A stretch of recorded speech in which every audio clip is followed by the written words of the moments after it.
여수, 순천, 광양은 하락장이 오기 전부터 규제로 지정되자마자 매수 문의 자체가 중단되는 현상이 발생했고, 또한 규제 지역 지정으로 인해 오빠들이 너무나 쫄아버렸고, 오빠야 쫄았지, 이미 오른 가격에 익절을 해야 하는데 익절을 하지도 못하고 절벽 아래로 질질 끌려가는 현상이 수없이 목격되었기도 합니다. 안녕하세요, 재테크는 준세입니다. 혼자 사는 게 편해서 너도 나도 찾더니 인기 폭발한 아파트, 1, 2인 가구 급증, 더 거세진 소형 불패, 전용 60제곱미터 미만 청약 경쟁률 올 들어 10대 1, 1년 새 2배, 수도권 가구당 평균 인구 2.2명, 빌라 수요도 소형 아파트가 흡수, 내달 분양 힐스테이트 문정 등 소형 평형 많은 단지 관심 커져, 저출산과 고령화 여파로 1, 2인 가구가 급증하면서 소형 아파트의 인기가 치솟고 있다. 전국 전용 면적 60제곱미터 미만 소형 아파트의 청약 경쟁률은 1년 새 2배 가까이 뛰었다.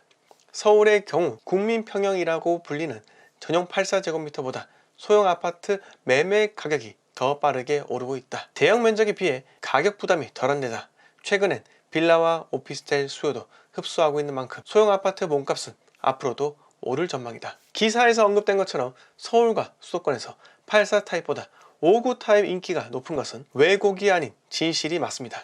전국에서 대구를 제외하면 대부분의 지역에서 59 타입 거래 건수가 84 타입을 앞서는 추세입니다. 그렇다면 59 타입의 청약 경쟁률 등 선호도가 왜 높은지 우리는 고민을 해봐야 됩니다. 저는 여기서 여러분들께 질문을 던지고 싶습니다. 과연 돈이 많은데도 불구하고 59 타입에 살려고 하는 수요가 많을까요? 나 밥벌이 좀 하거든.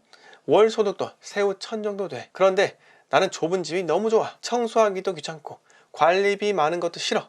그리고 우리 가족 짐은 실제로 별로 없어. 그런데 이렇게 생각하는 사람이 과연 현실적으로 많을까요? 그렇지 않다는 겁니다. 인간은 본능적으로 넓은 것, 큰 것을 좋아하기 마련입니다. 2023년 9월 국산차 판매 순위를 예로 들면 1위부터 10위까지 대부분 중대형 차량임을 잘 알 수 있습니다. 우리가 알고 있는 소형 차량인 아반떼와 캐스퍼는 각각 8위와 10위에 랭크되어 있죠. 쌍용차 히트작 대형 SUV 모하비와 현대차 팰리세이드가 출시되었을 때를 생각해 보시기 바랍니다. 어땠습니까?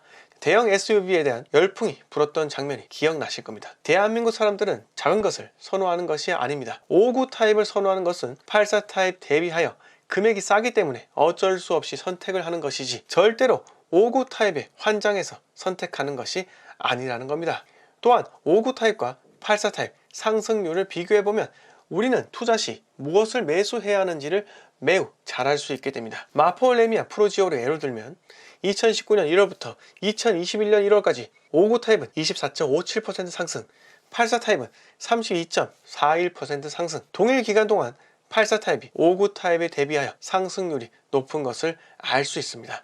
84 타입을 다른 말로 하면 국민평형, 국평이라고 합니다. 대부분 사람들이 선호하는 평형대이며 비록 현재는 매수하지 못하지만 언젠가는 내 것으로 만들겠다는 목표로 삼는 그런 평수라는 겁니다. 제가 오늘 말씀드리고 싶은 점은 무조건 뉴스를 맹신하지 말고 여러분 스스로 판단의 힘을 키우는 것이 투자 인생에 큰 도움이 된다입니다. 국평은 현재까지는 정답이다 말씀드리면서 다음 이야기로 넘어가겠습니다. 여수, 순천, 광양. 여수 인구 27만, 순천 인구 27만, 광양 인구 15만. 이렇게 약 70만의 인구를 보유하고 있다며 소위 여순광이라 불리며 특정 사람들은 전라남도의 메가시티라고 이야기하기도 합니다.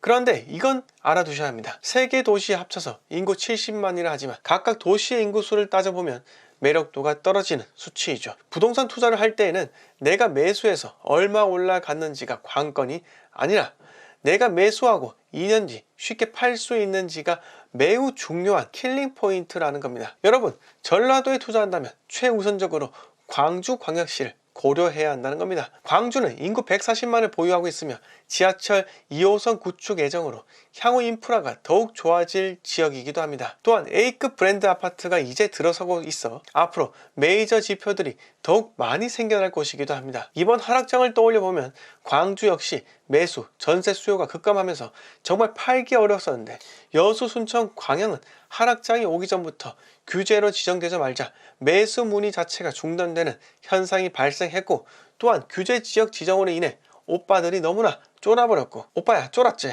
이미 오른 가격에 익절을 해야 하는데 익절을 하지도 못하고 절벽 아래로 질질 끌려가는 현상이 수없이 목격되었기도 합니다. 소도시 투자는 정말 무서워해야 합니다. 한번 위축되면 한도 끝도 없으며 광역시는 차라리 호구라도 제법 있지 소도시는 출구가 닫혀버려서 숨쉬기도 힘들다는 점 이렇게 말씀드리면서 오늘 영상 모두 마치겠습니다. 이번 내용 마음에 들었으면 구독과 좋아요 부탁드립니다. 매일 밤 10시 라이브 방송을 합니다. 멤버십에게는 Q&A 우선 답변권이 부여됩니다.